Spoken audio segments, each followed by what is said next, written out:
Chapter 12. Halos napigil ko ang paghinga ko dahil hindi ko expect na pupunta dito si Ace. First time nito nagpunta dito sa pantry. Nagtama ang paningin namin at bigla akong napaiwas ng tingin dahil naramdaman ko ang pag-iinit ng pisngi ko. Kahit kasi minsan ay may dadalhin ako sa office nito at may ilalagay na files ay iniiwas ko ang mata ko na mapatitig ng matagal sa mukha ng ex-husband ko. Kagaya ng sinabi nila Jennifer kanina. Ang gwapo naman kasi ni Ace. Kung noong Monday ay haggard na haggard ito ay bigla ay umaliwalas ang mukha nito kinabukasan. Mukhang hindi na stress dahil wala akong kadate. Bigla ay na-tense ako dahil sa peripheral vision ko ay nakatitig si Ace sa akin matapos nitong isara ang pinto. Tumunog na ang microwave kaya kinuha ko na ang baon ko. Chicken afritada pa naman iyon na inilapag ko sa mesa na naroon. Nang muli kong binaling ang tingin kay Ace ay nakita kong nakatitig ito sa ulam ko. Baka naalala ang first ulam na hinatid ko dati sa office nito nang mag-asawa pa lang kami. Reminiscing the past, bigla ay na-realize ko na nag-iiba na ang pintig ng puso ko. Parang biglang sumikip ang pantry kahit dalawa lang kami ni Ace ang narito sa loob. Ayokong kausapin si Ace kung bakit siya narito. Ang alam ko ay doon siya sa loob ng office nito kumakain. Nagpapa-deliver ito ng pagkain. Umupo na ako sa mesa at gusto ko nang magsimulang kumain. Pinilit kong maging normal ang kilos kahit nakakaiba ang pintig ng puso ko. Nagkunwari akong parang hangin na lang si Ace habang nakaupo sa isang mesa na naroon. May bitbit si Ace na paper bag na may logo ng mamahaling restaurant at inilapag sa tapat ng mesa ko. Natigilan ako at napatingin kay Ace. Hindi ko magawang magsalita nang umupo ito sa tapat ko. Doon ay napatayo na ako. Bakit dito ka kakain? Magkatama ang mata namin ni Ace. Napansin ko na sinuyod nito ng tingin ang kabuuan ng mukha ko bago muling binaling sa mata ko ang tingin. I'm the CEO here, MS Sebastian. I can eat here whenever I want. Malamig na tugon nito. Okay ka lang, bae? Ha? Oo naman. Bigla ay sumeryoso ako ng mukha at nag-focus doon sa tinuturo ni Desiree. Napatulala naman pala ako. Sabihan mo lang ako kung di mo gets, ha? Tumango na lang ako kay Desiree at nag-focus sa sinasabi nito na kailangan ko para sa client meeting mamaya. Ayoko naman na mapahiya mamaya kapag kasama ko na si Ace at walang maisagot kapag may tinanong sa akin. Bigla kasi ay sumisingit si Ace sa isip ko kaya nawawala ako sa focus. Sumisingit yung eksena namin kanina sa pantry. Matapos ko siyang questionin kung bakit doon siya kakain ay ito pa ang nagsungit sa akin na wala akong karapatan na tanenjin siya. Pero may point naman si Ace, kaya lumipat ako ng kabilang mesa at kumain ng tahimik ng nakatalikod dito. Hindi ko naman marinig ang tunog ng kutsara at tinidor nito. Hindi ko alam kung kumakain ba o nakatitig lang sa likod ko. Hindi ko na inubos ang pagkain at nagmamadaling lumabas ng pinto. Bumalik ako sa table ko at doon nagpanggap na natutulog. Pero kabisado ko ang yabag ni Ace. Alam ko kung kailan na ito bumalik ng office nito. Nang dumating muli ang working hours ay doon nga ay kinausap ko si Desiree tungkol sa utos ni Ma'am Sofia na magpaturo ako tungkol sa mga kailangan ko para sa client meeting mamaya. Kaya heto kami ngayon. Nandito ako sa may table niya. Lumipas naman ang ilang sandali at halos 10 minutes pa bago kami umalis ni Ace ay nagets ko naman ang tinuro ni Desiree. Mabilis naman kasi ako pump up pagdating sa trabaho. Nagmamadali naman akong kumilos pabalik ng table ko para ayusin ang mga gamit ko. Dahil official business na alis namin ni Ace at pwede na akong umuwi pagkatapos ng meeting. Guys, announcement, napalingon ang lahat nang biglang lumapit si Ma'am Sofia sa area namin. Yes, ma'am, halos nasabay na sagot ng mga empleyado. Regarding sa team building na gaganapin. Pinapasabi ng management na required lahat na attend, unless emergency reason. Magbibigay raw ng penalty ang management sa mga empleyadong hindi susunod. Seryosong sabi ni Ma'am Sofia na pinasadahan pa ako ng tingin. Malamang na ako ang pinapatamaan sa pagiging KJ ko. Mukhang wala naman akong magagawa at pakikasama na rin ay sumagot na lang din ako ng, yes, ilang sandali ay nakita kong lumabas na si Ace sa kwarto nito. Nag-iwas muna ako ng tingin at nag-shutdown ng laptop. Napansin ko na may dala na si Ace na attaché case, tanda na aalis na kami. Miss Sebastian, we need to go. Double time. Sambit ni Ace nang tumapat na dito sa cubicle. Seryoso ang mukha ni Ace. Tumango lang ako ng formal dito pero, yung simpleng tinginan namin ay nawala na sa normal ang pintig ng puso ko. Ewan ko kung paano na ako akto mamaya kapag kaming dalawa na lang sa loob ng sasakyan. Naiinis ako sa sarili ko sa nararamdaman ko. Hindi na dapat ako apektado, Nakalabas na si Ace sa pinto. At ako ay hawak ko pa lang ang bag MJ, mauuna na ako. Palem ko matapos mabilis na nag-check kung may naiwan akong gamit. Bigla naman ay ngumiti ng kakaiba si MJ. Sige swerte mo ha, ikaw ang kasama ni Sir Igup. Sana all. Sus, naman ito. Sambit ko na lang sabay labas na ng pinto. Faster, Venus. Seryosong sambit ni Ace na hinihintay na ako sa loob ng elevator. Napalunok naman ako bago humakbang patungo sa loob ng elevator. Agad na pinindot ni Ace ang close button. Parang bigla ay sobrang sikip ng elevator na, yun. Last time na nagkasama kami dito ay hinalikan pa niya ako. Sa tingin ko naman ngayon ay purely business lang ang nasa utak ni Ace. Formal siya ngayong araw, bukod sa pagpapapansin sa akin kanina sa pantry. Parang katumbas ng 1 minuto ang 1 segundo nang nasa loob kami ng elevator. Walang kibuan sa loob. Tanging nakontento na lang ako sa amoy ng pabango ni Ace. Hindi ito nagbago ng brand ng perfume. Yun pa rin ang gamit nito at gustong-gusto ko ang amoy noon. Hanggang sa bumukas ang elevator. Naunang lumabas si Ace at nakasunod lang ako sa kanya hanggang sa makarating kami sa parking area. Ngayon na dalawa na lang kami ay pinipilit kong umakto na, trabaho lang walang personal and hop-in. Panipik. Napasinghap pa ako sa boses ni Ace na binuksan ang pinto sa tabi ng driver's seat. Simpleng tingin ang binigay ko kay Ace, pero ang lagkit ng tingin ng lalaki sa mukha ko dahilan para mailang ko. Sumakay na ako sa loob ng sasakyan ay tila na kuryente pa ako nang tumama ang braso ko sa braso nito. Naka-business suit naman si Ace pero ramdam ng balat ko ang katawan nito kahit may harang na tela. Matapos isara ni Ace ang pinto ng sasakyan ay doon ako nagpakawala ng malakas na buga ng hangin. Hay! Sana matapos na ang araw na ito. Sa isip-isip ko. Tumingin na lang ako sa bintana ng sasakyan nang pumasok na si Ace sa loob ng kotse. Sa gilid ng mata ko ay nakatingin si Ace sa akin habang nagsusuot ito ng seatbelt. Bigla ay nanlaki ang mata ko nang maramdaman ko na biglang yamakap si Ace sa akin. Nagsitayuan yata ang mga balahibo ko. At nang tumigin ako kay Ace ay nakadukwang ito sa akin. At ang isang kamay ay nasa tagiliran ko. Hindi ito nakatingin sa mukha ko pero sobrang lapit ng mukha namin. Amoy na amoy ko siya. What are you doing? Malakas na sabi ko at napahawak tuloy ako sa dibdib nito na ikinatigil ko rin dahil ang tigas noon bigla ay natuod ako sa kinauupuan ko sa itsura namin dito sa loob. Bigla ay binaling na ni Ace ang tingin sa akin. Mabilis nitong nilbot ang tingin ang mukha ko, pero nahinto sa labi ko na nakaawang ngayon dahil sa pagkagulat. Mr. Ibanez, naglakas loob akong tinulak ang dibdib nito para tuluyang makalayo sa akin si Ace. Bigla ay binaling ni Ace ang tingin sa mata ko at lumayo naman sa akin. Ikakabit ko lang ang seatbelt mo. Seryosong sabi ni Ace. Nakita ay nang iniwas ko ang tingin sa mukha ni Ace at binaling doon sa kamay niyang nakahawak sa gilid ng baywang ko kung hawak nga niya ang seatbelt ko. Ako na, masungit na sabi ko. Naramdaman ko ang buga ng hangin ni Ace bago lumayo sa pagkakadukwang sa akin. Pero napasinghap pa ako nang maramdaman na sinadya nitong hapitin ang baywang ka bago tuluyan na tanggalin ang kamay, naman. Bakit ba binubuhay nito ang init sa katawang lupa ko?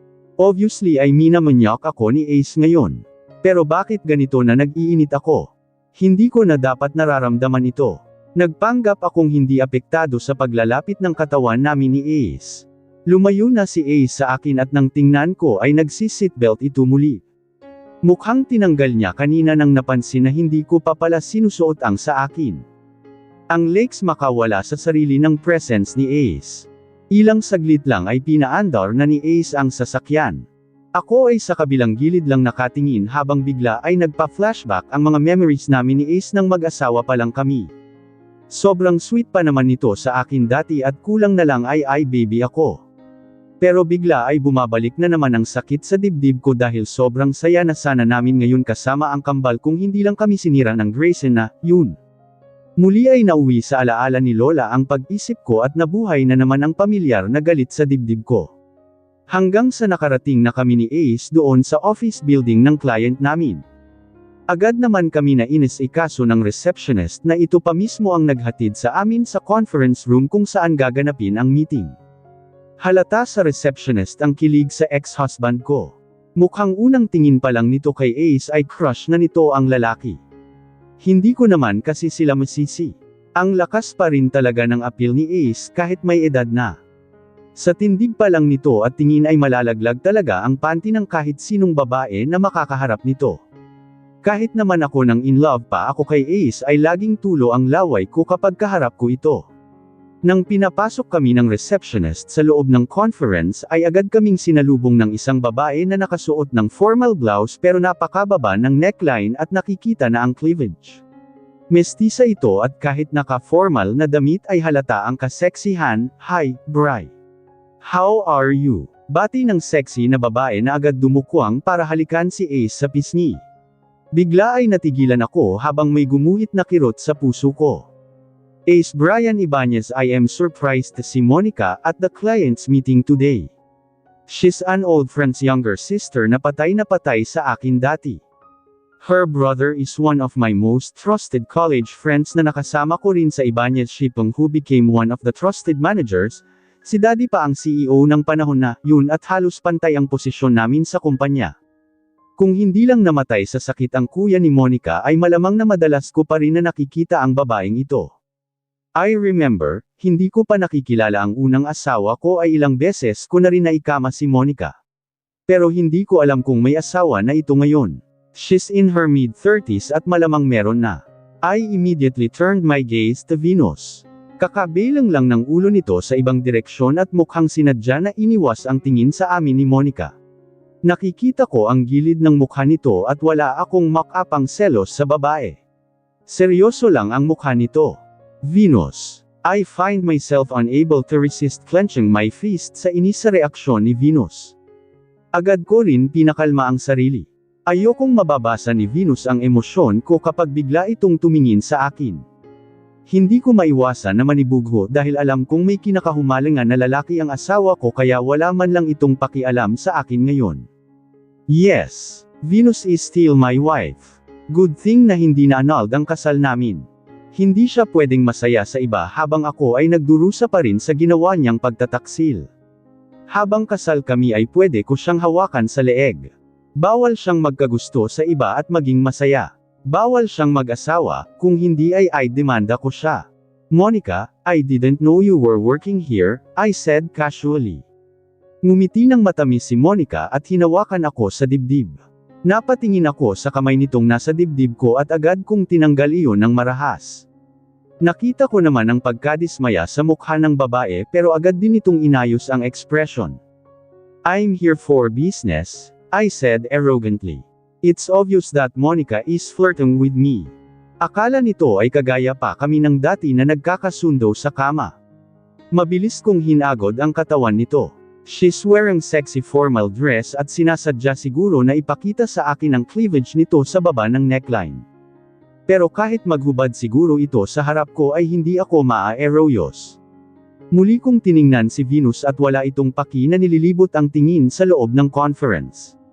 I heard Monica cleared her throat kaya binalik ko ang tingin sa babaeng seryoso na ang tingin sa akin. Mukhang nakuha naman nito ang ibig kong sabihin na, wag niya akong landiin dahil wala itong mapapala sa akin. Ilang sandali ay dinala na kami ni Monica sa table. Tumawag ito sa isang intercom na naroon at ilang sandali ay nagsipuntahan na ang ibang higher management kasama ang CEO. Nagsimula na ang meeting namin. As expected, Venus did her part well. Matalino si Venus pagdating sa trabaho. Sofia told me na magaling itong pump up kapag itinuturo dito at todo papuri si Sofia na kahit baguhan si Venus ay may ibubuga pa ito sa trabaho kesa sa mga lumang empleyado. Kaya hindi totoo na may mali itong report na naipasa dahilan para magkaroon ng lugi na 5 milyon. Lahat iyon ay pukana ko. Mr. Ibanez, do you have any questions? Namalayan ko na lang na tanong ng CEO. No, tipid na sabi ko. Medyo nalayo na ang isip ko sa meeting. I'm a detail-oriented with regards to work, at kapag may ganitong mga meeting ay hindi ko hinahayaan ang sarili na madistract sa kung ano-anong bagay. But it's different now. Damn. Sitting beside Venus makes me feel hard. Literally. Kapag nagsasalita si Venus, hindi ko maiwasan na matitigan ang mga labi nito na parang nag-aaya lagi na halikan ko siya. Mas lalong lumakas ang karisma ni Venus ngayong 23 years old na siya. Aminado akong lagi akong tinitigasan sa simpleng pagtitig kay Venus kahit sa TV camera. Pero tinag ako sa isip ko na hanggang pagnanasa lang ang nararamdaman ko kay Venus. It's just a lust. I'm just here for revenge. At para tuparin ang pangarap ng daddy ko na may taning na ang buhay na magkaroon ng apo. Kapag nagtagumpay na ako sa plano kong buntisin si Venus, itatapon ko na lang siya na parang basura. Lisipin ko na lang na isa siyang bangungot sa buhay ko. Tuluyan ko siyang kakalimutan at magpapatuloy sa buhay kasama ng magiging tagapagmana ng Ibanez. I need an heir. Sa ngayon ay nakafocus ako kay Venus. Pagkatapos nito ay haharapin ko ang gagong si Grayson at kapatid nito na si Giovanni. Sa ngayon ay magpakasasa sila sa pamumuno ng kumpanya ng Ibanez. Mas matindi ang magiging ganti ko sa dalawang magkapatid sa pagpapabagsak nila sa akin at pang-aagaw sa atensyon ng aking ina. Malaki ang tampo ko kay mommy na mas pinaburan pa ang magpinsan kesa sa akin. Lahat ito ay kasalanan ni Venus. Kung hindi ako nalugmok dahil dito ay hindi ako malulusutan ng magpinsan. So that's it. Thank you again, Mr. Ibanez. The CEO sweetly smiled at me. Buong meeting ay obvious na may gusto sa akin ang CEO sa paraan ng ngiti nito. Nagsitayuan na kami at muli akong nakipagkamay sa mga ka-meeting. I'm really glad na puro babae ang nasa meeting. Kahit nalabis akong namumol kay Venus, I don't know, hindi ko kayang may ibang titingin sa kanya. Still, Venus is just mine. Walang pwedeng tumingin sa kanya. Ako lang, dahil asawa ko pa siya. Ilang sandali ay umalis na kami sa conference room. Hinatid pa kami ng isang staff hanggang sa labas ng building. Para kaming hindi magkatrabaho ni Venus habang naglalakad. Hindi ako nito kinikibo na kinalinisan ko. Para lang akong hangin dito. Siya itong nagkasala ng malaki sa akin pero ni walang bakas ng pagsisisi sa babaeng ito. Mr. Ibanez, magta-taxi ako pa uwi, sambit ni Venus nang nasa tapat na kami ng building ng client.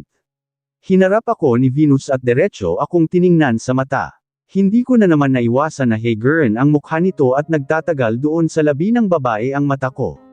Wala naman akong balak na ihatid ka Ms. Sebastian, for your information.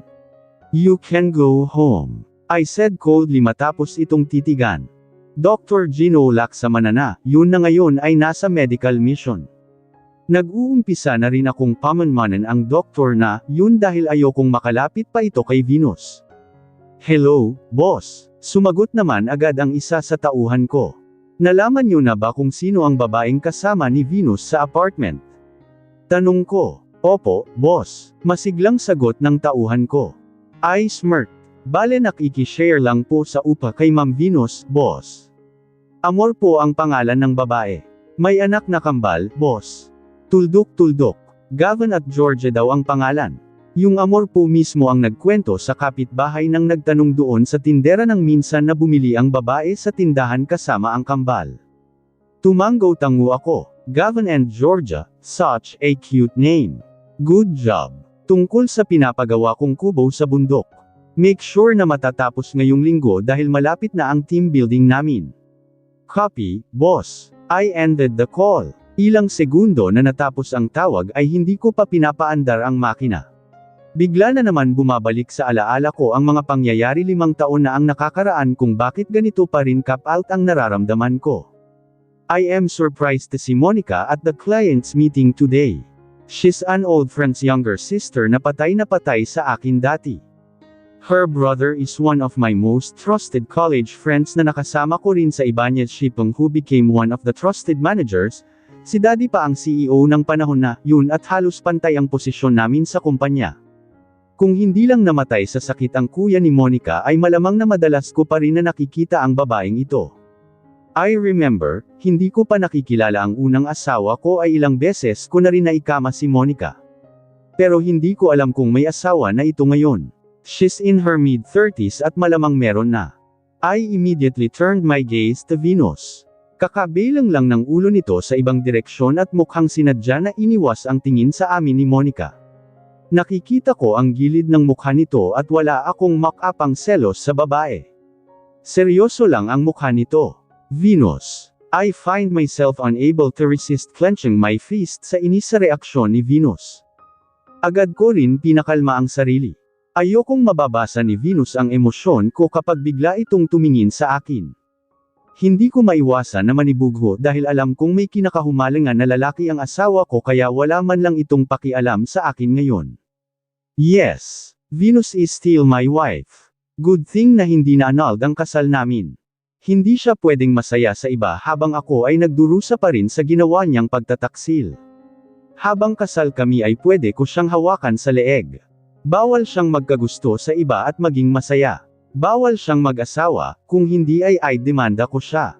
Monica, I didn't know you were working here, I said casually. Ngumiti ng matamis si Monica at hinawakan ako sa dibdib. Napatingin ako sa kamay nitong nasa dibdib ko at agad kong tinanggal iyon ng marahas. Nakita ko naman ang pagkadismaya sa mukha ng babae pero agad din itong inayos ang ekspresyon. I'm here for business, I said arrogantly. It's obvious that Monica is flirting with me. Akala nito ay kagaya pa kami ng dati na nagkakasundo sa kama. Mabilis kong hinagod ang katawan nito. She's wearing sexy formal dress at sinasadya siguro na ipakita sa akin ang cleavage nito sa baba ng neckline. Pero kahit maghubad siguro ito sa harap ko ay hindi ako maa-eroyos. Muli kong tiningnan si Venus at wala itong paki na nililibot ang tingin sa loob ng conference. I heard Monica cleared her throat kaya binalik ko ang tingin sa babaeng seryoso na ang tingin sa akin. Mukhang nakuha naman nito ang ibig kong sabihin na, wag niya akong landiin dahil wala itong mapapala sa akin. Ilang sandali ay dinala na kami ni Monica sa table. Tumawag ito sa isang intercom na naroon at ilang sandali ay nagsipuntahan na ang ibang higher management kasama ang CEO. Nagsimula na ang meeting namin. As expected, Venus did her part well. Matalino si Venus pagdating sa trabaho. Sofia told me na magaling itong pump up kapag itinuturo dito at todo papuri si Sofia na kahit baguhan si Venus ay may ibubuga pa ito sa trabaho kesa sa mga lumang empleyado. Kaya hindi totoo na may mali itong report na naipasa dahilan para magkaroon ng lugi na 5 milyon. Lahat iyon ay pukana ko. Mr. Ibanez, do you have any questions? Namalayan ko na lang natanong ng CEO. No. Tipid na sabi ko. Medyo nalayo na ang isip ko sa meeting. I'm a detail-oriented with regards to work, at kapag may ganitong mga meeting ay hindi ko hinahayaan ang sarili na madistract sa kung ano-anong bagay. But it's different now. Sitting beside Venus makes me feel hard. Literally. Kapag nagsasalita si Venus, hindi ko maiwasan na matitigan ang mga labi nito na parang nag-aaya lagi na halikan ko siya. Mas lalong lumakas ang karisma ni Venus ngayong 23 years old na siya. Aminado akong lagi akong tinitigasan sa simpleng pagtitig kay Venus kahit sa TV camera. Pero tinag ako sa isip ko na hanggang pagnanasa lang ang nararamdaman ko kay Venus. It's just a lust. I'm just here for revenge. At para tuparin ang pangarap ng daddy ko na may taning na ang buhay na magkaroon ng apo.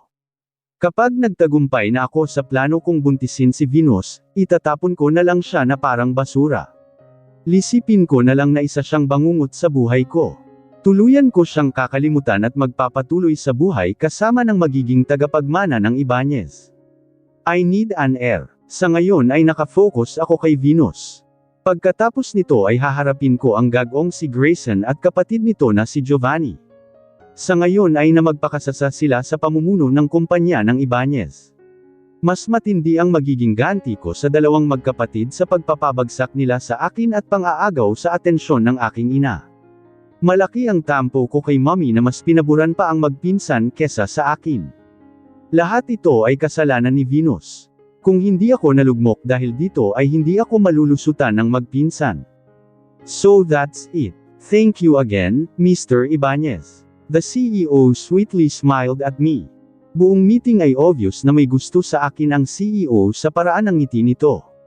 Nagsitayuan na kami at muli akong nakipagkamay sa mga ka-meeting. I'm really glad na puro babae ang nasa meeting. Kahit nalabis akong namumol kay Venus, I don't know, hindi ko kayang may ibang titingin sa kanya. Still, Venus is just mine. Walang pwedeng tumingin sa kanya. Ako lang. Dahil asawa ko pa siya. Ilang sandali ay umalis na kami sa conference room. Hinatid pa kami ng isang staff hanggang sa labas ng building. Para kaming hindi magkatrabaho ni Venus habang naglalakad. Hindi ako nito kinikibo na kinalinisan ko. Para lang akong hangin dito. Siya itong nagkasala ng malaki sa akin pero ni walang bakas ng pagsisisi sa babaeng ito. Mr. Ibanez, magta-taxi ako pa uwi. Sambit ni Venus nang nasa tapat na kami ng building ng client. Hinarap ako ni Venus at diretso akong tiningnan sa mata. Hindi ko na naman naiwasan na hegern ang mukha nito at nagtatagal doon sa labi ng babae ang mata ko. Wala naman akong balak na ihatid ka Ms. Sebastian, for your information. You can go home. I said coldly matapos itong titigan. Nakita kong gumalaw ang panga ni Venus. Naiinis ito sa akin. Isa naman din ang inisin ito sa purpose ko. Pero sa mga susunod na araw ay kailangan ko na itong mapaamo hanggang sa madala ko siya sa bundok. Kasalanan naman ni Venus na unang tawag ko palang doon sa conference roon ay nagdabog na sa akin. Hindi ako magpapatalo sa pagiging palaban nito. Walang sabi-sabi na tinalikuran ako ni Venus. Tinanaw ko na lang ito ng tingin papalayo. She's still sexy. Nararamdaman ko ang paninikip ng pantalon ko at gusto nang kumawala ng alaga ko. That girl never fails to arouse me. But again, tinaga ko sa isip ko na libog na lang dapat ang nararamdaman ko sa babae.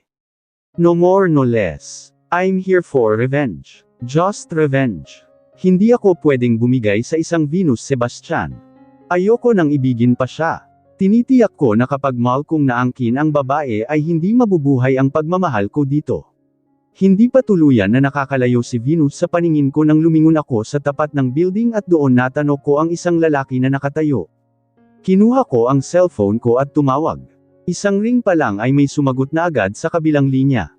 Hello, boss, sagot ng isa sa tauhan ko. Siya, yun na lalaking nakatayo sa hindi kalayuan na ngayon ay minamasdan ko. Habang kausap sa cellphone, she's going home. I report niyo sa akin kung meron siyang ibang pupuntahan, kung may kakaiba siyang kinikilos. At kapag may umaligid sa kanya ay alam niyo na ang gagawin. Maautoridad na utos ko. Ibinaba ko ang cellphone, malayo ang pagitan namin ng lalaking tauhan ko pero napansin ko ang pagtango nito sa di kalayuan at matapos ay sinundan na si Venus. Naglakad na ako papunta sa kotse ko at sumakay sa loob. Bago ako mag-drive ay muli na may tinawagan akong tao.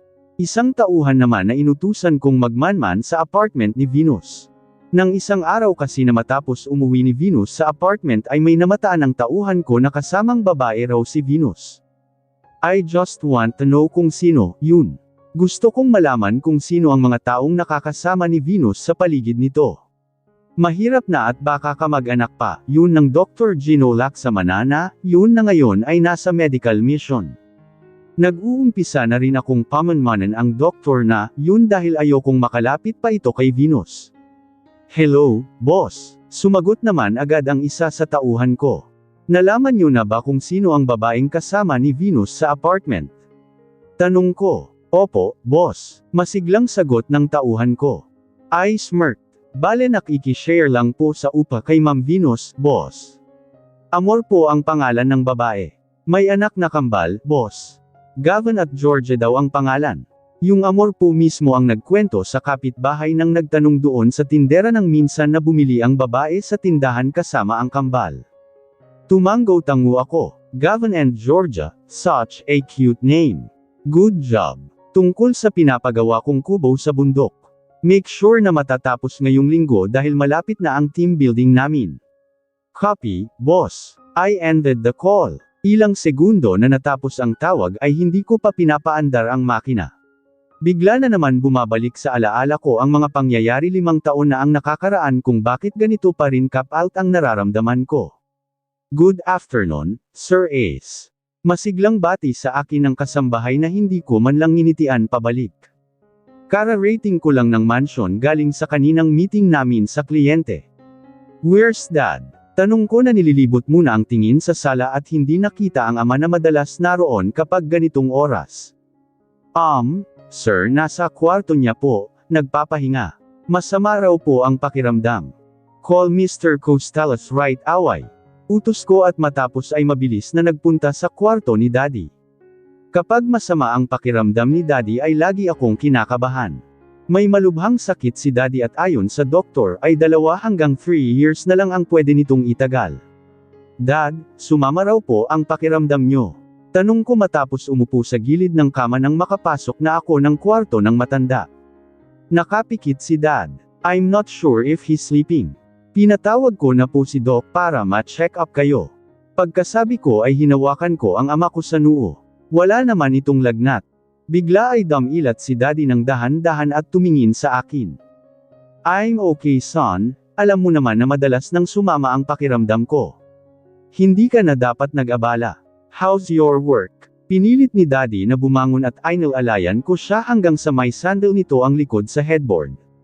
Alam mo naman na lagi akong nag-aalala sa'yo kahit kaunting masamang nararamdaman mo lang. Mas nahihirapan ako kapag nahihirapan ka. Kung pwede lang nakunin ko na lang ang sakit na nararamdaman ni Daddy ay gagawin ko. Siya na lang ang taong naaasahan ko hanggang ngayon. Wala akong kakampi sa buhay kung hindi siya. Maaga akong nakauwi galing ng meeting. Where's Mom? Patuloy ko. She's busy with her business, nagpaalam sa akin na may pupuntahan. She's always busy, Dad. Pati kayo ay napapabayaan na niya bilang asawa. Bigla ay nakita ko ang sakit sa mukha ni Daddy dahil sa narinig mula sa akin. Kung kailan mas kailangan nito si Mommy ay dun pa wala ang ina ko. Pero hindi ko sinasadya na saktan ngayon ang ama ko na sinabi ang katotohanan. Sobrang tagal ko rin na nararamdaman na nagsasama lang ang mga magulang ko dahil sa akin, o dahil sa negosyo. O dahil matanda na sila para maghiwalay. Bata pa lang ako ay malamig na ang relasyon ng mga magulang ko. Perhaps because they are the result of a forced marriage. Nagpakasal lang naman sila Mommy at Daddy dahil sa kagustuhan ng lolo ko. It's a one-sided relationship, si Mommy lang ang patay na patay kay Daddy, yun ang kwento ni Daddy. Pero pinag-aralan niya raw mahalin si Mommy, kaso mahirap turuan ng puso. I'm sorry, Dad, hindi ko sinasadya na saktan ang damdamin mo. It's okay, iho. Alam ko naman na bata ka pa lang ay pansin mo na. Bigla ay natahimik kami ni Daddy pareho. Wala na sa kanya ang tingin ko at doon na lang ako tumitig sa family picture, naming tatlo na nasa side drawer. Ace, sambit ni Daddy pagkaraan ng ilang segundo. Maybe I deserve to die. Binigay siguro ang sakit na ito sa akin dahil sa karma ko sa panloloko ko sa mami mo. Kumunat ang noo ko. Don't say it, Dad. Hindi ka pa mamatay. Kagaya ng pinanggako ko sa'yo mayayakap mo pa ang magiging tagapagmana ng Ibanez. At anong panloloko ba ang sinasbi mo, Dad? Parang nagdalawang isip pa si Daddy na magsalita. Parang may dumaan na anghel sa pagitan namin nang nanagmuna ang katahimikan bago ito nagsalita. Nagkaroon ako dating karelasyon, anak. Habang kasal kami ng mommy mo dati. Natigilan ako sa sinabi ni Daddy. Revelation. I don't know how to react.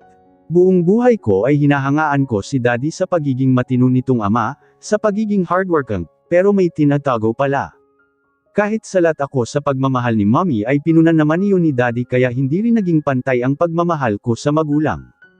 Mas lamang ang pagmamahal ko sa ama. Si Daddy ang nagpilit na mag-angat sa akin lalo na nang nalugmok ako dahil kay Venus. Halos ilang taon akong hindi nakapagtrabaho ng maayos, hanggang sa tuluyan ng naaga sa akin ang pamamahala sa kumpanya. Si Daddy rin ang unang taong namulatan ko nang magising ako mula sa pagiging comatose 2 taon na ang nakakaraan. Lahat yun dahil kay Venus. Are you kidding, Dad? I'm telling the truth, anak. I'm sorry. Hindi ako kasing tuwid na ama na iniisip mo. Can't believe it, Dad. Paano nyo nagawa iyon kay Mommy? Pinagtaksilan mo siya. Tumaas ang boses ko. Nakakagalit. Galit ako sa mga taksil. Napatayo ako. Alam kong may sakit si Daddy. Pero hindi ko maatim na niloko niya pala si Mommy. Si Mommy, Alam ba niya ang tungkol dito? Alam ba niya, Dad? Umiling si Daddy. No, hindi alam ni Tasha. Please, huwag kang magalit sa akin. Mahal na mahal kita, anak. Ikaw lang ang nag-iisang anak ko. Alam mo na malayo na ang loob sa akin ng mommy mo, ikaw na lang ang nagbibigay sa akin ng lakas. Paano akong hindi magagalit, Dad? Lahat ng pinaniniwalaan ko tungkol sa'yo. Kasinungalingan pala. You betrayed, Mom. Ano ang pinagkaiba mo kay Melody at Venus na pareho lang akong pinagtaksilan? Kuyong ko ang mga palad at tila gusto kong sumuntok sa dingding. Gusto kong magwala sa narinig. Kahit kapos ako sa pagmamahal ng ina ay ayoko naman na masaktan si Mommy. I love her. Hindi ako nagpaalam na umalis sa kwarto ni Daddy. Narinig ko pa na tinawag nito ang pangalan ko. Nagpunta ako sa kwarto ko at nagkulong. Pinatawag ko na lang ang nurse at binilin si Daddy. Dumating naman din raw ang doktor at na-check up si Dad. Kahit galit ako sa ama ko ay hindi ko ito pwedeng pabayaan na baka hindi uminom ng gamot. Hindi ko na rin nagawang kumain. Ayoko pang makita si Daddy. Ayoko rin makasabay ang sinuman sa mga pinsan ko. Lumipas na ang hapunan hanggang dumating ang 9:00. Nalipasan na ako ng gutom pero ayokong kumain. Hindi mawala sa isip ko ang sinabi ni Daddy na nagkaroon ito ng affair. Ilang sandali ay may kumatok sa kwarto ko habang nasa couch ako at pinag-aaralan ang kaninang naging meeting sa client. Si Nanay Aim ang nagbukas ng pinto na may hawak na tray matapos kong sabihin na, "Come in." Si Nanay Aim na lang ang lumang kasambahay na naiwan dito sa mansion, lahat ng ming kasama nito ay bago na. Pinalayas ni Mommy Tasha sina Trish at Gladys ilang taon na ang nakakaraan sa hindi ko alam na dahilan. Si Anton naman ay isang araw ay hindi na bumalik dito sa mansion matapos umuwi sa probinsya. Hindi ko na rin inalam ang dahilan ng pagkawala nila dahil halos nawalan naman ako ng pakialam sa mga tao sa paligid ko. Tanging si Daddy lang ang inintindi ko pati ang trabaho, pero napabayan ko rin ang trabaho. Sir S. Kumain daw muna kayo, sabi ni Don Ramon. Sambit ni Manang na nasa tarangkahan pa ng pinto. Natigilan na lang ako nang mula sa likod ay lumabas ang balto ni Daddy. Nakatungkod na ito. Wala ang nurse kaya bigla akong napatayo dahil baka madapa ito. Galit ako pero mas lamang ang concern ko sa ama. Ganitong oras ay dapat nagpapahinga na ang matanda dahil marami nang bawal dito. Pinaupo ko si Daddy sa couch at pinalabas si Nanay Aim. Nahihiya pang mag-open sa akin si Daddy, alam kong galit ka sa akin, anak. Sana mapatawad mo ako sa ginawa kong kasalanan. Umpisa ni Daddy habang magkatabi na kami sa couch. Nanatili lang akong nakinig kay Daddy. Galit pa rin ako. Pero bawal siyang ma-stress dahil sa sakit kaya, nagpatuloy lang Sly sa pagkukwento sa akin kung paano siya nagkaroon ng affair. Ang iba sa kwento ni Daddy ay narinig ko na. Kagaya ng pinilit lang naman siyang ipakasal kay Mommy sa ngalan ng business. At matagal nang may gusto sa kanya si Mommy bago pa ang kasal. Yun pala ay marami pang dagdag ang istorya na yun. May nakilala si Daddy na isang waitress sa nightclub at nagkagusto dito. The moment I saw Barbara, naniwala ako sa love at first sight. Sambit pa ni Dad na nakita ko ang kislap sa mata nito habang nagkukwento. Biglang nag-flashback sa akin ang unang beses ko na nasal ayan si Venus. Unang tingin ko pa lang sa maamong mukha ni Venus ay nag-iba ang tibok ng puso ko. Ganon rin siguro ang reaksyon ni Daddy tungkol sa babaeng sinasabi nito. Doon nga nakwento pa ni Daddy na kasal na sila ni Mommy ay nagpatuloy pa ang relasyon nila ng babae niya. Pero hindi binanggit ni Daddy doon sa Barbara na kasal na siya. Hanggang sa nabuntis niya ang babae habang si Mommy raw ay pinagbubuntis rin ako. Kick! Napamura ako sa isip na nakabuntis ng iba si Daddy. May kapatid ako. Nang hindi na nakayanan ni Daddy ang panloloko ay inamin niya kay Barbara na kasal na siya. Siyempre ay nagalit ang babae sa kanya pero dahil sa hirap ng buhay ay kailangan ng babae na kumapit kay Daddy hanggang makapangnak at pagkatapos noon ay ang usapan ay magpapatuloy ang suporta ni Daddy sa magiging anak niya sa labas. Pinilit raw ayusin ni Daddy ang relasyon nila ni Mommy dahil buntis rin si Mommy at mislan ang pagbubuntis nito. Sobrang mahal na mahal raw ni Mommy Tasha si Daddy. Nasaan ang kapatid ko, Dad? Nanginginig pa ang kalamnan ko na tinanong Leon kay Daddy. Kung may kapatid man ako ay gusto kong makilala. Pangarap kong magkaroon ng kapatid na hindi naibigay ng mga magulang ko. He's dead. Panipik. Nakuyam ko ang palad ko sa narinig mula kay Daddy. Patay na siya nang pinanganak. Kasing edad mo sana siya kung buhay pa siya. Malungkot na sambit ni Daddy. Nagkwento pa si Daddy na nakipaghiwalay siya sa babae. Nagpatuloy ang relasyon nila ni Mommy. Pero si Mommy naman daw ang nag-iba ang ugali. Naramdaman raw ni Daddy na nawala ang pagmamahal sa kanya ni Mommy Tasha. Naging busy na rin daw si Mommy sa negosyo. Naalala ko na iyon ang kabataan ko dahil minsan pa nga ay si Daddy ang uma-attend sa school activities na kailangan ang magulang. Nagkaroon din kasi si Mommy ng business abroad. May mga pagkakataon nga na halos isang buong taon na hindi umuwi sa Pilipinas si Mommy dahil sa pagiging busy sa ibang bansa. Ganon din si Daddy na busy kaya hindi napapansin ang paglalayo nila ni Mommy. That time ay puro expansion ng business ang inaatupag ni Daddy. Pero muli ay pinagtagpo kami ni Barbara, pagpapatuloy ni Daddy. 10 taon raw makalipas na ipanganak ang kapatid kong namatay ay hindi sinasadyang nagkita pa sila ng nakarelasyon niya. May nangyari pa raw sa kanila ni Barbara. Muli ay nagpakalunod sila sa kasalanan. Pero isang araw ay hindi na raw nagpakita sa kanya si Barbara at tuluyan ang naglaho. I'm sorry, son. Alam kong walang kapatawaran ang kasalanan ko sa'yo. Hinawakan ako ni Daddy sa balikat. Hindi ako sumagot. Dad, you need to rest. Masama sa inyo ang magpuyat. Ang tanging nasabi ko, ay nalalayan ko si Daddy habang hinahatid sa kwarto nito. Ayoko munang isipin ang tungkol sa revelation na nagkaroon ng affair. Ang dami ko ng sakit sa dibdib na dinadala. Dumagdag pa ang sinabi niya kanina. Nang bumalik ako sa kwarto ay kinain ko ang dalang dinner ni Nanay Aim. Halos hindi nangalahati ang naubos ko. Basta magkaroon lang ng laman ang tiyan ko ay sapat na. Lumalim na rin ang gabi at nakahiga na ako sa kama pero hindi ako dalawin ng antok. Hindi ko alam kung kailan pa ako makakatulog ng mahimbing sa gable. Ganito na ako mula 5 taon na ang nakakaraan. Madalas na hindi ako nakakatulog na si Venus pa rin ang dahil. Kung gaano ko siya minahal. Ganon din kalalim ang sugat na iniwan niya sa akin. I don't care kahit tumira pa kayo sa lansangan. Sign the annulment papers. Ako na ang baalang mag-asikaso para mapadali ang hiwalayan natin. With my money and powers, kahit wala ang appearance mo ay maa-annul ang kasal natin. Just do what I say. Don't ever come back. Merong sabi ko. Please.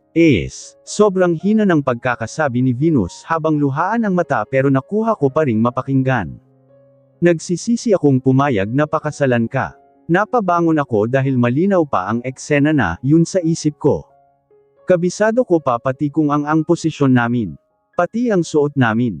Kung marunong lang akong magpinta ay kayang-kaya kong ipinta ang mga itsura namin ng huling gabi na namasdan ko ang asawa ko bago kami magkalayo. Matapos kong iwan sa kanya ang 20 million check at annulment papers ay umalis ako ng mansion. Sinamahan ako ni Daddy noon. Nagpunta kami ng bar at doon ay hinayaan ako ni Daddy na maglasing hanggang gusto ko. Hindi ko ginusto na umuwi ng maaga noon dahil namumuhi ako sa taksil na si Venus. Isa pa sa sama ng loob ko na negative ang naging resulta ng pregnancy test ni Venus. Umasa ako na mabibiyayaan ng anak. Matagal ko ng ginusto yun dahil kailangan ko ng tagapagmana kung saan iaalay ko ang lahat ng yaman ko. Ako lang ang nag-iisang anak ni Daddy at takot din ako na dahil umeeksena sila Grayson at Giovanni ay may masama itong tangka sa kayamanan ng mga Ibanez, lalo na at malapit sila kay Mommy. Minsan ay naiisip ko na kinukuha talaga nila ang loob ni Mommy. Pero wala, negative. Hindi ko na tuloy alam kung nagsisinungaling pa si Venus sa akin na hindi talaga nito gustong magkaanak pa dahil sobrang bata ito. Sa maikling pagsasama kasi namin ay alam ko ang kagustuhan nito na makapagtapos ng pag-aaral.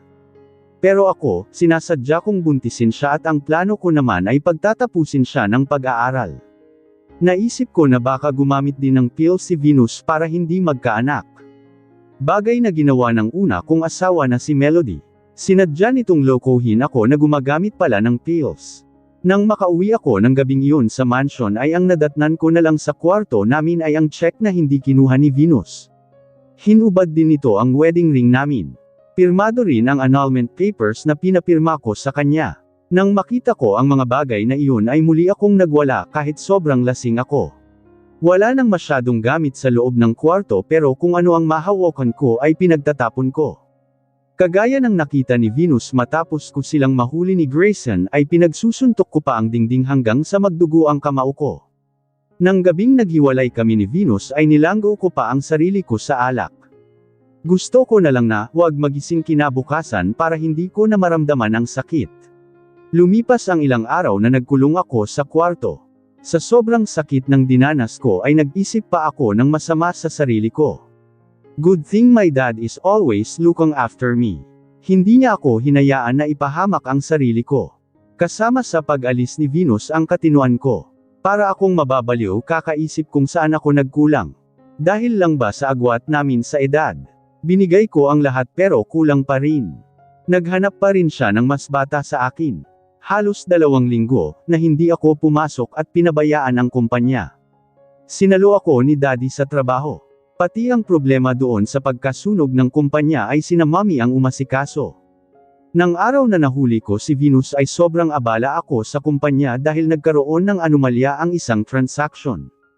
Magkakaroon ng malaking impact sa operational activities ng kumpanya kung hindi ko malalaman kung sino ang may pukana ng transaction na iyon. There's a traitor in the company. Sobrang gabi na nang makalap ko ang idensya na tinago ko sa loob ng opisina ko.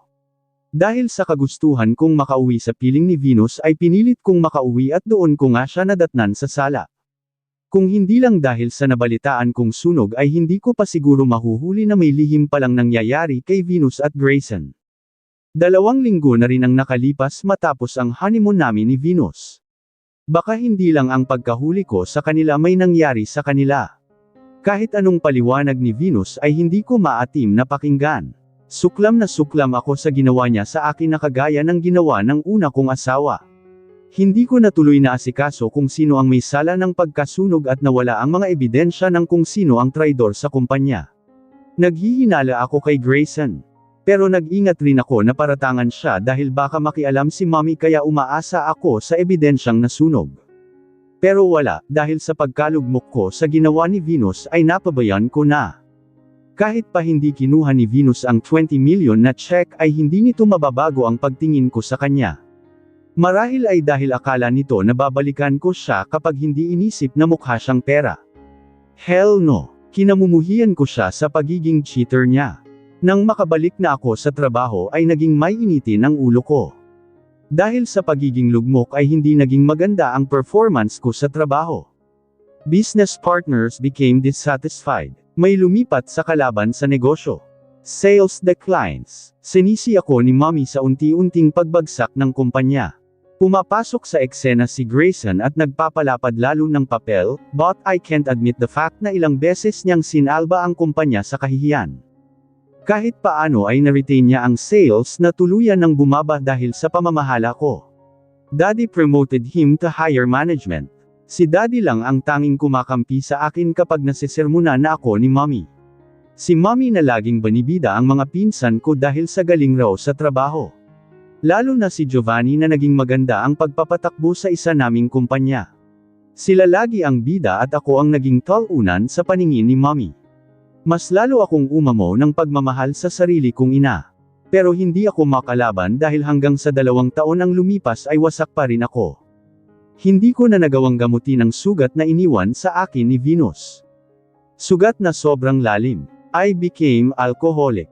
Alak ang naging kakampi ko para makalimot. Pero kahit pinakamapait na alak ay hindi kayang tanggalin ang isang Venus sa isip ko. Kahit langgo na at pamipikit akong nakikita ang mukha ng babaeng sumire sa akin. Venus is my greatest love. Sa maikling panahon ay hindi ko akalain na napakalaki ng impact niya sa buhay ko. Siya lang ang babaeng nagdulot sa akin ng walang kapantay na sakit. Kahit si Melody na una kong asawa ay hindi gaano kasakit ang naramdaman ko. Hindi ko na rin nagawang asikasuhin ang annulment papers namin ni Venus. Nawala ang paper sa hindi ko malaman na dahilan. Sobrang galit na galit ako sa lahat ng kasambahay namin na kung baka naitapon nila. Nagwala ako. Hindi ko maatim na asawa ko pa rin si Venus. Sinabihan ako ni Daddy na ipahanap ko si Venus para mapapirma ng bagong annulment paper para may file ko na lang. But over my dead body. Ayoko nang lapitan pa ang babaeng iyon. Ayokong isipin ito na sinadya ko pa na iwala ang dokumento para lang magkaroon pa kami ng ugnayan. Hanggang sa unti-unti na nawala sa isip ko ang tungkol sa annulment dahil sa pagiging lesenggo ko. Lumipas pa ang 1 taon, nasangkot ako sa malalang aksidente. Umuwi ako isang gabi na lasing kahit wala akong driver ng gabi na yun. Hindi ako nakinig sa paalala ni Daddy na huwag mag-drive ng lasing. Nabangga ang sinasakyan ko ng isang truck. Sinugod ako sa ospital. Matindi ang pinsala na natamo ko. Na-comatose ako at halos kulang na lang ay madeklarang brain dead. Akala nila Daddy ay mamatay na raw ako. 1 buwan ako sa ospital na na-confine bago muling magising. Pinanalangin ko na nagising na lang sana akong may amnesia para hindi ko na naaalala pa si Venus. Pero kahit yata sa kamatayan ay nakaukit na si Venus sa puso ko. Hindi ko siya makalimutan. Si Grayson ang tumayo na CEO habang nakakoma ako. Ilang buwan pa ang nakalipas bago ako nakabalik muli sa trabaho. Sobrang nasasaktan si Daddy dahil alam kong nakikita ako nitong lugmok pa rin. Hindi na ako nakaahon kahit ilang taon na ang lumipas. Kahit anong pilit kong umahan ay hinihila ako pababa ng alaala ni Venus. Gustuhin ko man na ibaling ang atensyon sa ibabang babae ay hindi ko magawa. Walang ibang babae na pumupukaw kahit sa atensyon ko. Isang araw ay kinausap ako ni Daddy na kung pwede lang ay maghanap na lang daw ako ng iba. Gusto niya na magkaapo. Pero tinanggihan ko si Daddy. Ayoko nang mag-asawa. Nadala na ako. Muli ay pinilit kong magpatuloy sa pagiging CEO. Pero hindi na maalis sa akin ang pagiging alcoholic. I became alcohol dependent. Kahit pilitin kong iayos ang kumpanya ay maraming naging problema ang Ibanez Shipping.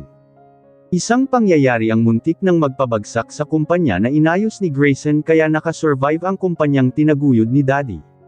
Masakit man sa loob ay nagparaya ako nang si Daddy ang mismong humiling na bitawan ko muna ang pagiging CEO ng Ibanez Shipping.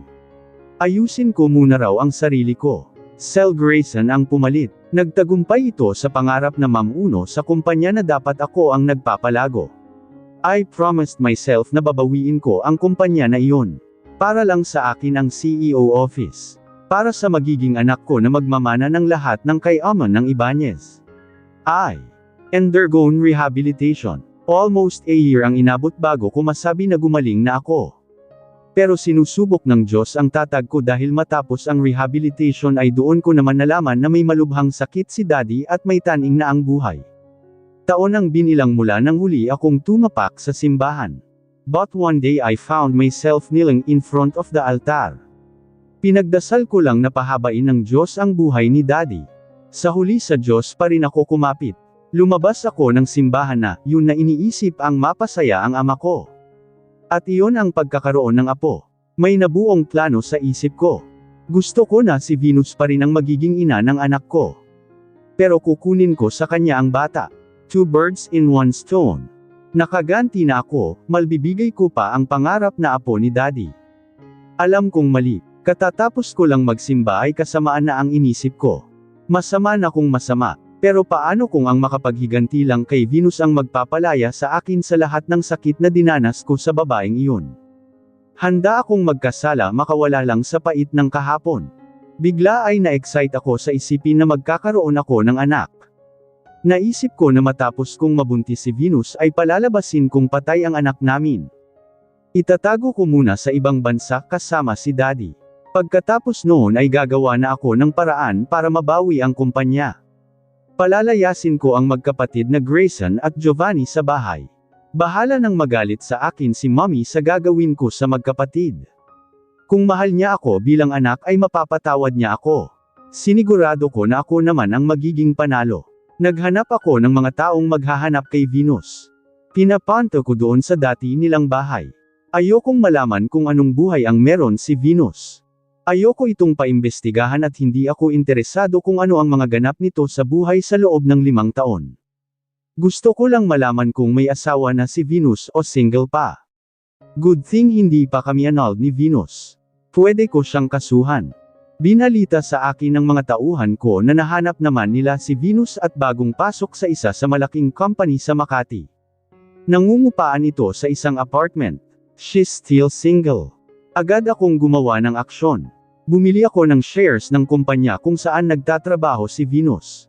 Halos ilang bilyon ang nagastos ko for almost half of capital shares. I have a significant influence over the operations of the company kaya nakagawa ako ng paraan para agad na maging CEO. The company is a good investment dahil profitable ang business. Hindi ako lugi sa desisyon ko. Halos natigilan ako ng unang beses na mall kung nakita sell Venus. Sobrang ganda niya pa rin. Kung anong naramdaman ko ng unang beses ko siyang makita ay ganun pa rin ang naramdaman ko nang muli ko siyang nasalayan matapos ng mahabang panahon. Natatandaan ko pa na habang naroon ako sa gitna ng stage sa loob ng meeting hall ng kumpanya ay hinagod ko siya ng tingin. Pareho pa rin ang naramdaman ko. Venus is oozing with appeal kahit na nakaupo lang ito ay lumalabas ang pagiging kaakit-akit nito. Sa pagtitig pa lang kay Venus ay bigla na lang naramdaman ko ang pamilyar na init ng katawan. Agad kong naramdaman ang paninikip ng pantalon at pagsakit ng puson ko. Lihim kong pinagmamasdan si Venus habang nakaupo ako. Pinipilit nitong iwasan ang tingin ko. Matapos ang meeting sa mga empleyado ay nagmamadaling umal si Venus.